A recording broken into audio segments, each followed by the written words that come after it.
Co nas ciągnie w wysokie góry? Jaki wewnętrzny głos każe nam iść w miejsca, gdzie każda emocja, każda myśl, każdy krok mają znaczenie? Zapraszam Cię na Kazbek, daleko poza granice strefy komfortu, gdzie nie będziemy mierzyć się z potęgą przyrody, a z własnymi słabościami.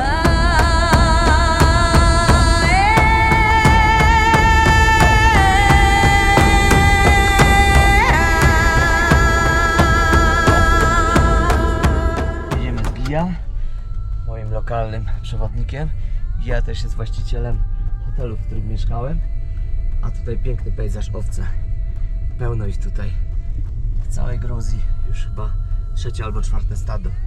Wzdłuż drogi porobione są takie tunele i one w zimie ta droga jest po prostu zasypana. I dlatego się jedzie tunelem. Korek potężny, mnóstwo fur stoi. Chińska firma buduje tunel, tak żeby te wszystkie samochody jechały tunelem i omijały całą tą przełęcz i te góry. Przyjechali! Zaczynamy podejście. Stąd się wszystko zaczyna. Z tyłu widok na monastyr. Dzisiaj do przejścia 1500 metrów w pionie. W poziomie nie wiem ile. Plecak mam strasznie ciężki. Za ciężki. Będę tu dyszał i sapał.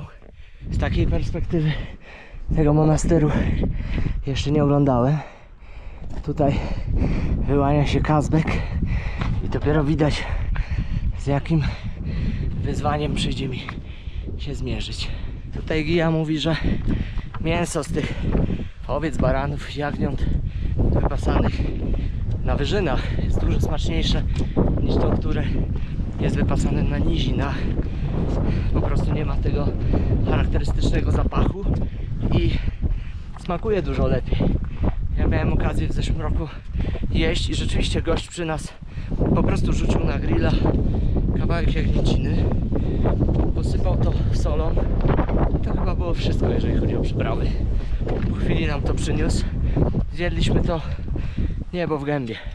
Dlatego to mięso, to jak się tutaj przyjeżdża, to jest coś, co trzeba jeść po prostu non stop. Tak samo jak w Argentynie steki. To jest rarytas. Niepowtarzalny nigdzie indziej. Te psy, które pilnują owiec, rasa nazywa się gruziński pies pasterski, tak? No i to są olbrzymie psy. Robią wrażenie. Generalnie zadanie jest takie, żeby poradzić sobie z wilkami. Oczywiście nie zawsze, ale no to walka już jest w miarę równa. Wilki oczywiście atakują wachatami, tych psów też zawsze jest kilka, więc to są po to, żeby pilnować owiec. My gdzieś tam w kierunku tych owiec idziemy. No i generalnie zasada jest taka, żeby nie podchodzić do owiec, a my musimy przejść centralnie przez środek stada owiec. No cóż, trzeba być dobrej myśli. I to mówi ten gość, który wczoraj powiedział, że się psów nie boi. Są tutaj 3 psy. Koło jednego przeszliśmy, drugi i tam trzeci siedzi, patrzy na nas. No, na razie jest spokojnie. Jesteśmy w połowie stada. Owce się trochę spłoszyły, ale póki co nie ma jakiejś paniki. Idziemy spokojnie, obserwujemy sytuację. Przeszliśmy koło 2. Trzeci siedzi, patrzy z góry na nas. Chyba nas olały. Miejmy nadzieję. Polskie akcenty. Tutaj niestety nic dobrego. Młode chłopaki 25, 22, 22 lata. No właśnie, większość wypadków zdarza się podczas zejścia. Wraca ekipa z Niemiec, nie dało rady wejść. Mówią, że potężna mgła, strasznie dużo śniegu, mokrych i sypie. Nie dało rady, za duże ryzyko. Ale my idziemy, liczymy na okno pogodowe. Dochodzimy na przełęcz. Przed chwilą strasznie lunęło. Był taki deszcz ze śniegiem, z gradem. Więc Gija dał mi swoją jakąś taką pelerynę. Mówi, że jest lepsza niż te wszystkie Gore-Texy, co ja nabrałem, bo jest przewiewna. еще одного строят и наверху. A, czyli tam jest schronisko, jeszcze jedno dodatkowe robią, no i na górze Meteo, do którego dzisiaj idziemy, więc infrastruktura się rozbudowuje. Piękne miejsce, piękne widoki. A tam co za gara taka ogromna? Shina, da? Shino? Góra Shino. Wygląda na potężnie. Ale Kazbek robi wrażenie. Dochodzimy do tego schroniska. Pogoda nie rozpieszcza. Raz leje, raz słońce. Nie chcę mi się przebierać. Stwierdziłem, że jak trochę zmoknę, to zaraz wyschnę na słońcu. Nieźle idzie. Wszystko na razie jest gites. Przejście przez rzekę. Haha, tyle wody, że aż się wylewa. No, lepiej byłoby tam nie wpaść.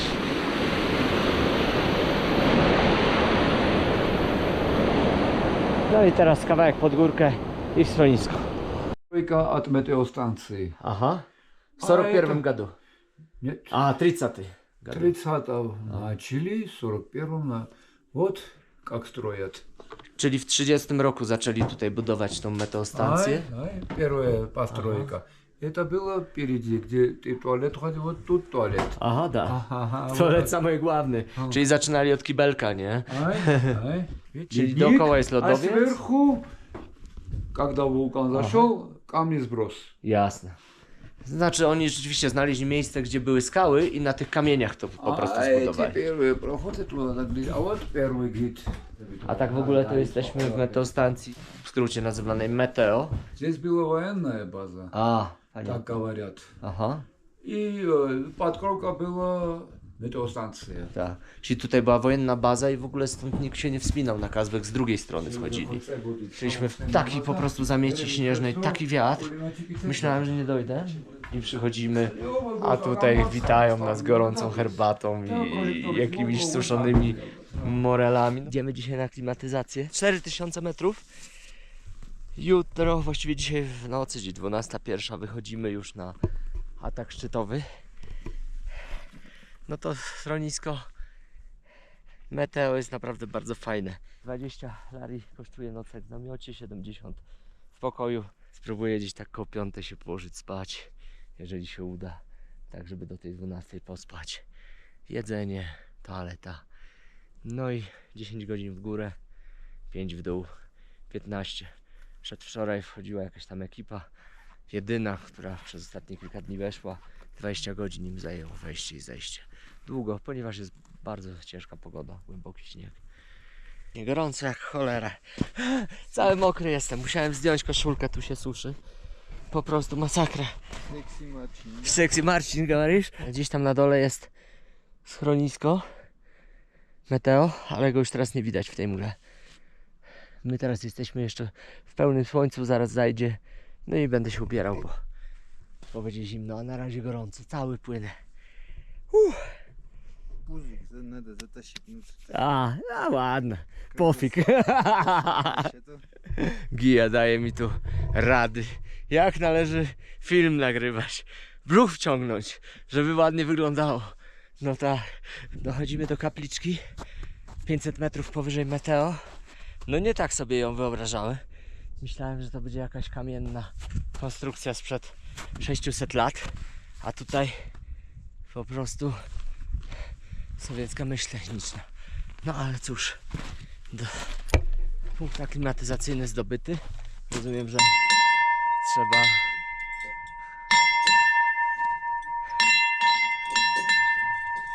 tutaj porozmawiałem sobie z Gija na temat tego, jak na biznes lokalny wpłynął COVID, a później ta wojna. No on ma rozhulany hotel. Zresztą później linka wkleję w opisie. Same dobre opinie, naprawdę rating, rewelacja i w pełni zasłużony, potwierdzam. Hotel fantastyczny, jedzenie, no, torpeda, tak czy inaczej. I cały hotel przemyślany genialnie. No ale mówi, że ten sezon zimowy skończyli na 30 koła euro straty, ponieważ wojna spowodowała, że większość klientów, którymi byli jednak Ukraińcy, no nie przyjechała. Natomiast rzeczywiście to jest dobry pomysł przyjechać tutaj na narty, bo ta infrastruktura jest fantastyczna. tyle wyciągów. Ceny bardzo przystępne. Przelot Wizarem z Wrocławia jakieś grosze.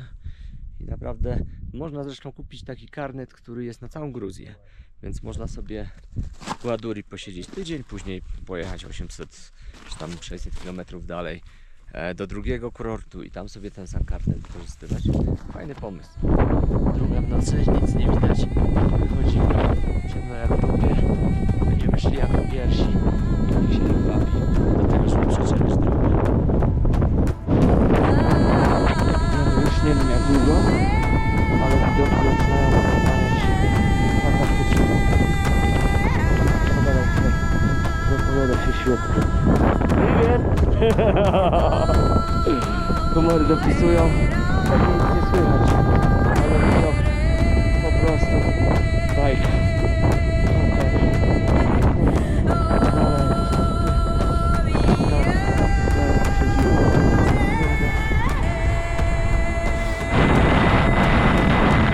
Jaśnie, ale wieje strasznie cały czas.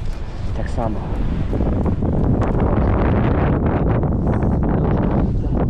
Coraz piękniejszy.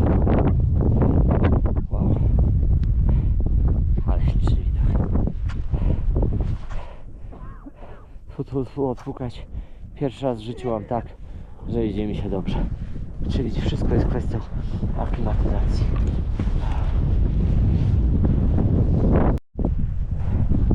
Ale wchodzimy, taki odpoczynek, gonimy, więc doganiają nas kolejne ekipy. Bardzo mnie to cieszy. Naprawdę fajna sprawa, że ten przewodnik nie goni jak wariat. Zawsze to był problem dla mnie. Podoba mi się to. Niech sobie wyprzedzają, my idziemy swoim tempem. Piękny widok. Robi się coraz ciężej. Wszyscy co chwilę się zatrzymują, stają, ale wychodzi słońce. To mi się podoba. Pogoda będzie fantastyczna.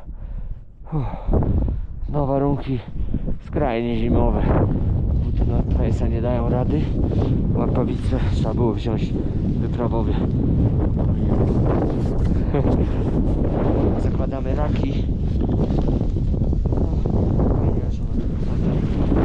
No i będziemy się już wiązać liną, więc trzeba będzie się asekurować. Słońce powoli wychodzi, ale cały czas jesteśmy w cieniu. Piździ niemiłosiernie, jest strasznie zimno. Oj, czekam na to słońce. Naprawdę czekam na to słońce. Powoli wychodzimy na słońce. To podejście było naprawdę długie, ale wbrew pozorom nie było ciężko. Nie mam jakiejś większej zadyski jak na taką wysokość i fajnie się idzie. Jestem bardzo zadowolony. Zrozumiałem, na czym polega chodzenie po górach. Na prawidłowym procesie aklimatyzacji. Jesteśmy związani liną dla bezpieczeństwa, raki i idziemy dalej. Podejście długie, dosyć męczące, ale idzie się świetnie. Słoneczko świeci, wiatr jest nie za duży. Przede mną wszystkie te ekipy, które wcześniej albo nas minęły. Tutaj przepiękny widok, panorama. Chyba już rosyjska strona, ale nie jestem pewien. Tu za nami kolega z Białorusi w pełnym rynsztunku. Bardzo profesjonalnie. Podoba mi się jego podejście. Tak samo jak podejście mojego gida. Tempo wyraźnie spadło. Co chwilę się zatrzymujemy. Nie tylko my, wszystkie grupy. Fajnie to wygląda, bo wszyscy stoją i się rozglądają. Po chwili idą krokiem alpinisty, czyli krok, oddech. Krok, oddech. Krok, oddech. Jest to naprawdę żółwie tempo, ale no przy tym przewyższeniu, przy tej wysokości nie ma szans inaczej. Oczywiście jest tutaj, trzeba pochwalić i przyznać, większość ekip fantastycznie wyekwipowana. Absolutnie alpejski, pułki szturmowe, raki, buty najwyższej klasy. Bez tego Nie ma szans. Nie wybierajcie się tutaj bez sprzętu profesjonalnego i bez lokalnego przewodnika. Jest to góra bardzo niebezpieczna. Tutaj naprawdę można umrzeć z hipotermii. Wprawdzie jeszcze sezon się nie zaczął, więc traktujemy to jako wejście zimowe. Ale no, jest taka piździawica, jak wieje, pomimo że świeci słońce. Jakby to słońce teraz zaszło, to śmierć w butach, zamroziłoby nas tutaj. Na szczęście ono jeszcze jest, zapowiada jak i dzisiaj pełną lampę, słońce, ale duży wiatr. I ten wiatr daje się we znaki, w ogóle nie wiem czy mnie słychać. Patrz na to tempo, to nie jest slow motion. Tak się właśnie chodzi w górach. Krok, oddech, chwila odpoczynku. Dłuższa chwila, żeby serce zaczęło bić.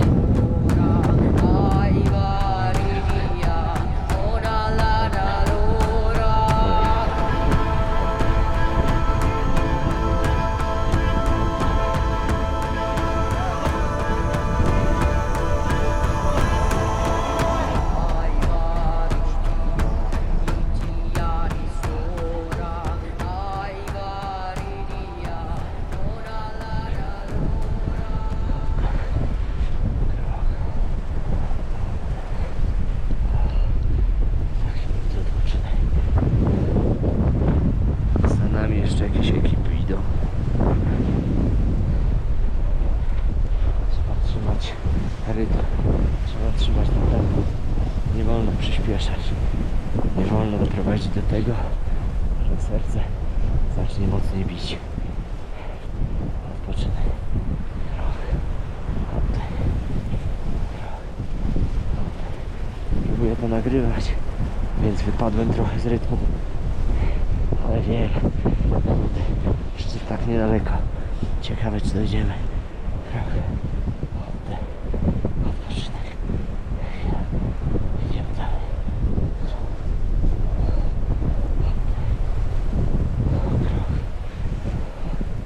Oddech.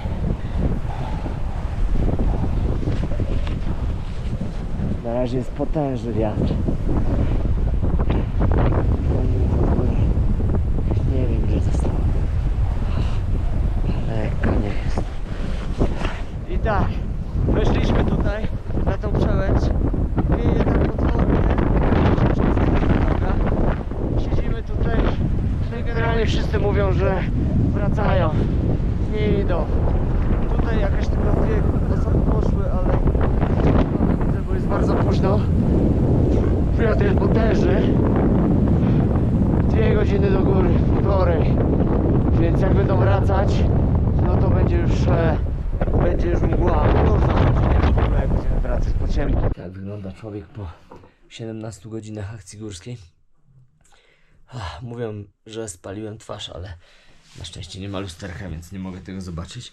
17 godzin to zdecydowanie za długo. 7 godzin to już człowiek jest spompowany. 17 to naprawdę przegięcie. Jestem zmasakrowany. Nie udało się wejść. Doszliśmy na 4900. No niestety. Obiecałem, że jak zacznie robić się głośno, to zawijam z powrotem. Tak też zrobiłem. Zgodnie z moją zasadą. Jutro opowiem więcej. Na razie marzę o tym, żeby walnąć się tutaj w tym śpiworze i zasnąć. Tylko muszę ściągnąć te wszystkie ciuchy z siebie. O Jezu. Zasnę w ciągu kilku sekund. Nawet jeść ani pić mi się nie chce. No było naprawdę coś ostrego. Głęboki śnieg, potężny wiatr. To jest zmiótł po prostu jedną Rosjankę. Ona pociągnęła na linię swojego kolegę i dopiero trzeci kolega, z którym byli związani, uratował. Inaczej by się skończyło źle. No jak zobaczyliśmy tą akcję, no to stwierdziłem, że nie ma co przeginać. Taki wiatr. Nie wchodzimy. Zostało 1,5 godziny. To jest droga w dół. No nie wyobrażam sobie, żebym miał jeszcze 3 godziny drogi do schroniska. Nie dałbym rady, więc w najlepszym momencie zawróciliśmy. No niestety Kazbek w zimowych warunkach jest strasznie trudną górą. Albo ja po prostu jestem za słaby. Wracamy z Meteo. Wiatr dalej wieje. nie zdobyta. Chociaż w najbliższych dniach pogoda ma być fajna. No a później znowu ma się zepsuć. Więc trochę do dupy. Pojedziemy na kolejną górę. No i przez cały tydzień malać. Zobaczymy jak będzie. No niestety ten termin nie jest dobry na Kaukaz, ponieważ pogoda jest bardzo nieprzewidywalna i bardzo deszczowa. Miesiąc później już by było idealnie. Warunki byłyby po prostu letnie. Teraz mamy warunki zimowo-deszczowe, a w górach śnieg. No i potężny wiatr, tak jak wczoraj. Schodzimy z gór. Góry nas żegnają piękną, ale wietrzną pogodą. Gija mówi, że te góry po drugiej stronie też można eksplorować. Też tam są świetne trasy. Także można tu przyjechać na kilka miesięcy albo przynajmniej kilkanaście wyjazdów i się nie nudzić. W dole miejscowość Stepan Cminda. Tam może coś zjemy. Skoczymy do samochodu, przebierzemy się, zdejmiemy te ciuchy i do hotelu. Dzień odpoczynku i ruszamy dalej. Niestety prognoza pogody słaba. O ile teraz mamy 2 dni bez deszczu, o tyle od jutra zaczynają się ulewy i cały tydzień, więc słabo. No i ten wiatr tutaj był po prostu koszmarny. Dwie osoby strąciło, więc nie było żartów. Tutaj już ten wiatr jest mniejszy, ale i tak daje się wyznać.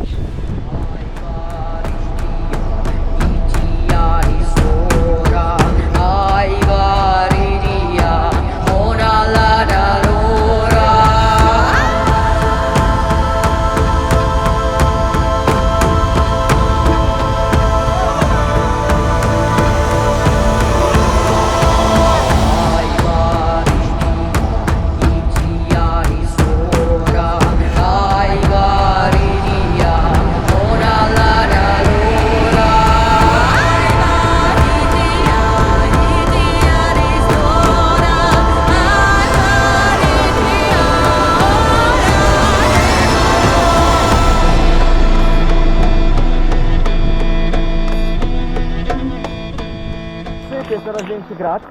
Jak uderzę w rękę, to boli, dlatego założyliśmy kaski.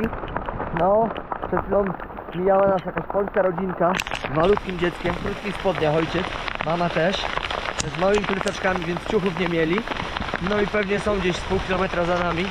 Współczuję jej. Mają teraz przerypane. Mówiłem im, żeby nie szli, ale nie słuchali. No cóż, jak bywa. Typowa sytuacja w górach.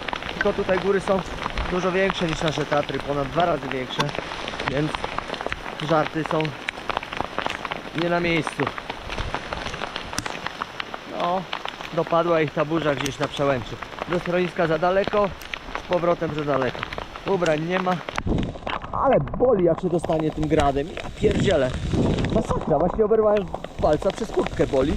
A co dopiero dostać w głowę. Dlatego ja powiedział, zakładaj kask obowiązkowo, bo jak będą większe, to mogą zrobić krzywdę.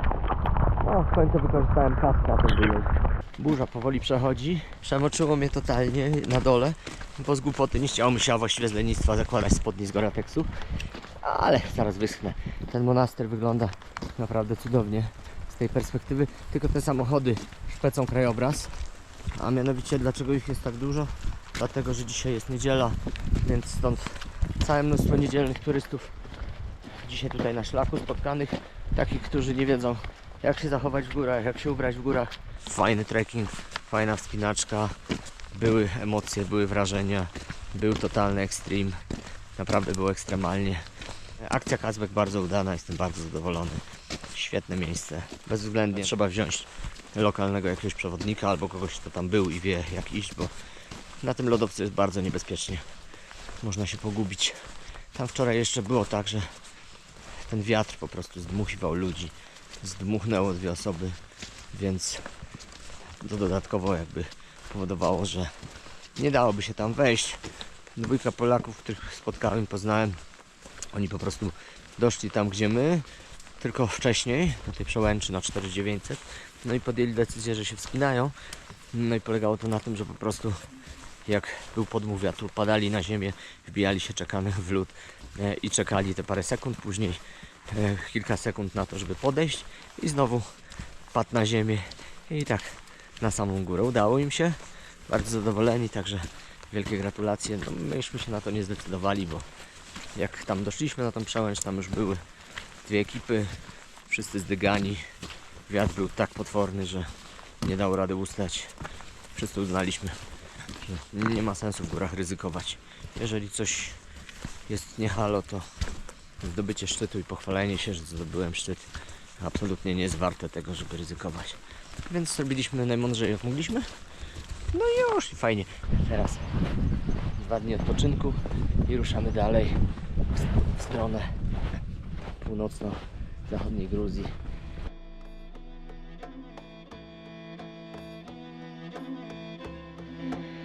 Dopisuję Kazbek do listy gór, których nie udało mi się zdobyć. Kolejnym etapem naszej podróży są góry w północno-zachodniej części Gruzji, w regionie Svanetia. Zapraszam Cię do udziału w tej przygodzie.